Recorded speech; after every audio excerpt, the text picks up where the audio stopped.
मैं आप लोगों के लिए रिक्शा वाले के बेटे के आईएएस बनने की कहानी का पहला भाग एक ले आया हूं। कहानी का शीर्षक पैदल से परे सपने। साल 2005 की बात है। बिहार के एक छोटे कस्बे फुलवारीगंज की तंग गलियों में सुबह की हलचल शुरू हो चुकी थी। सूरज की पहली किरण जैसे ही पक्की सड़क पर पड़ी, उसी वक्त पुराने रिक्शे की टिनटिन की आवाज गूंज उठी। यह आवाज उस गली के लोगों के लिए नई नहीं थी। हर दिन की तरह आज भी रामेश्वर रिक्शा लेकर निकल पड़ा था। रामेश्वर पेशे से रिक्शा चालक था। उम्र 40 के आसपास थी, लेकिन चेहरे पर झुर्रियां, फटे पुराने कपड़े और धूप में जले हाथ बता रहे थे कि गरीबी ने उसे उसकी असल उम्र से कहीं ज्यादा बूढ़ा बना दिया है। उसका बेटा अभय गली के कोने पर बैठा पिता को जाते हुए देख रहा था। अभय की उम्र तब केवल 10 साल थी, लेकिन आंखों में मासूमियत के साथ साथ एक अजीब सी चमक थी, जैसे वह बाकी बच्चों से कुछ अलग सोचता हो। अभय का घर मिट्टी और खपरैल से बना हुआ था। बारिश के दिनों में छत टपकती थी और गर्मियों में इतना गर्म हो जाता कि अंदर बैठना मुश्किल हो जाता। माँ सुमित्रा देवी घरों में बर्तन मांजने और झाड़ू पोंछा करने का काम करती थीं। अभय का सपना बड़ा था, लेकिन हालात बहुत छोटे। वह गांव के सरकारी स्कूल में पढ़ता था। स्कूल तक पहुंचने के लिए उसे रोज 2 किलोमीटर पैदल जाना पड़ता। कई बार उसके पास चप्पल तक नहीं होती, फिर भी वह नंगे पांव ही स्कूल चला जाता। उसके दोस्त अक्सर पूछते, अरे अभय, तू इतना पढ़ाई क्यों करता है? चल चलो नहर के पास मछली पकड़ने। अभय हंसकर कहता, मुझे पापा की तरह रिक्शा नहीं चलाना, मैं कुछ बड़ा करना चाहता हूं। उसकी मासूम आवाज में जो आत्मविश्वास था, वह उसके दोस्तों के लिए समझ से परे था। एक दिन शाम को जब रामेश्वर रिक्शा चलाकर लौटा, तब अभय किताब लेकर बैठा हुआ था। रामेश्वर ने थके स्वर में कहा, बेटा, इतनी पढ़ाई करके क्या करेगा? हमारा हाल देख, पेट भर जाए यही बहुत है। तुझे भी जल्दी कमाना सीखना चाहिए। अभय ने पिता की ओर देखा और गंभीर स्वर में कहा, पापा, मैं आईएएस बनूंगा। यह सुनकर रामेश्वर हंस पड़ा। पगले, आईएएस बनने वाले बड़े बड़े घरों से आते हैं। हमारे जैसे गरीब लोग सिर्फ मजदूरी कर सकते हैं। लेकिन अभय की आंखों में जिद थी। नहीं पापा, मैं साबित करूंगा कि गरीब का बेटा भी बड़ा अफसर बन सकता है। अभय के घर में रोज आर्थिक तंगी रहती थी। कई बार खाने के लिए दाल चावल तक नहीं होता। तब माँ पानी में नमक डालकर रोटी खिलाती। कपड़े इतने पुराने थे कि जगह जगह पैबंद लगे रहते।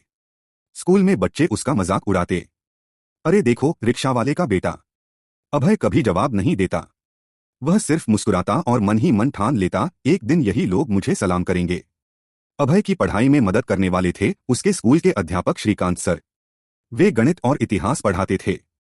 एक दिन उन्होंने अभय से पूछा, बेटा, तू बड़ा होकर क्या बनना चाहता है? अभय ने बिना सोचे जवाब दिया, आईएएस अधिकारी। श्रीकांत सर कुछ पल चुप रहे, फिर बोले, बेटा, रास्ता बहुत कठिन है, लेकिन अगर सच में ठान ली तो कुछ भी नामुमकिन नहीं। उन्होंने अपनी पुरानी कुछ किताबें अभय को दे दीं और हर दिन उसे अतिरिक्त समय देकर पढ़ाने लगे। घर में बिजली अक्सर चली जाती। उस समय अभय मिट्टी के दिए या लालटेन जलाकर पढ़ता। कई बार तेल न होने पर वह सड़क की पीली बत्तियों के नीचे जाकर बैठ जाता। राहगीर अक्सर देखते और हैरान होते कि इतनी छोटी उम्र का लड़का इस तरह अंधेरे में भी पढ़ाई कर रहा है। माँ जब उसे देर रात तक जागते देखती तो कहती, बेटा, इतनी मेहनत मत कर, आंखें खराब हो जाएंगी। लेकिन अभय बस यही कहता, माँ, अगर मैं पढ़ाई नहीं करूंगा तो जिंदगी भर रिक्शा ही चलाना पड़ेगा। कक्षा 8वीं की परीक्षा का समय आया। अभय ने जी जान लगाकर तैयारी की, लेकिन जब परिणाम आया तो वह मात्र दूसरे नंबर पर था। उसके कई दोस्त हंसने लगे। देखा, आईएएस बनने चला था और फर्स्ट भी नहीं आया। अभय चुप रहा, लेकिन उस रात वह बहुत रोया। माँ ने उसे समझाते हुए कहा, बेटा, हार से मत डर, यह तो बस शुरुआत है, असली लड़ाई तो अभी बाकी है। यह बात अभय के दिल को छू गई। उसने ठान लिया, अब हार नहीं माननी है। किसी तरह रामेश्वर और सुमित्रा ने मजदूरी करके उसे इंटरमीडिएट में दाखिला दिलवाया। फीस भरने के लिए रामेश्वर ने कई दिनों तक बिना आराम किए रिक्शा चलाया। कॉलेज के पहले दिन अभय के पास किताबें खरीदने तक के पैसे नहीं थे। वह पुराने अखबार लाकर नोट्स बनाता और लाइब्रेरी से किताबें पढ़ता। उसके दोस्त कहते, अरे, आईएएस बनने के लिए तो कोचिंग करनी पड़ती है, लाखों रुपए लगते हैं। तू कैसे करेगा? अभय बस मुस्कुराकर कहता, मेरे पास पैसे नहीं हैं, लेकिन हौसला है। धीरे धीरे उसका नाम कॉलेज में फैलने लगा। जो छात्र पहले उसका मजाक उड़ाते थे, अब उससे नोट्स मांगने लगे। अध्यापक भी कहते, अभय, तू हमारे कॉलेज का नाम रोशन करेगा। लेकिन हालात अब भी आसान नहीं थे। घर का खर्चा बढ़ रहा था, पिता की सेहत गिरने लगी थी। कई बार अभय सोचता कि पढ़ाई छोड़कर नौकरी कर ले, लेकिन माँ हमेशा कहती, बेटा तेरे पापा ने रिक्शा चलाकर जिंदगी काट दी, तू मेहनत कर ताकि अगली पीढ़ी को यह दर्द न देखना पड़े। 12वीं कक्षा की परीक्षा में अभय ने पूरा जिला टॉप किया। यह खबर अखबार में छपी तो पूरे कस्बे में हलचल मच गई। लोग हैरान थे कि रिक्शा वाले का बेटा इतनी बड़ी सफलता कैसे हासिल कर गया। रामेश्वर ने गर्व से कहा, आज पहली बार मुझे लगा कि मैं रिक्शा नहीं, अपने बेटे के सपनों को चला रहा हूं। लेकिन यह तो बस शुरुआत थी। अभय जानता था कि आईएएस बनने की राह अभी लंबी और कठिन है। 12वीं के बाद उसने बीए करने के लिए दिल्ली का रुख किया। लेकिन यहां सबसे बड़ी समस्या थी पैसे की। हॉस्टल या किराए का कमरा लेना मुश्किल था। उसने एक छोटे से कमरे में 4 लड़कों के साथ रहना शुरू किया। दिन में कॉलेज, रात में पार्ट टाइम नौकरी। कई बार वह होटल में बर्तन धोता तो कभी ट्यूशन पढ़ाता।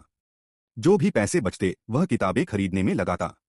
उसका संघर्ष देख उसके दोस्त अक्सर कहते, अभय तू इतना क्यों कर रहा है, आसान रास्ता चुन ले।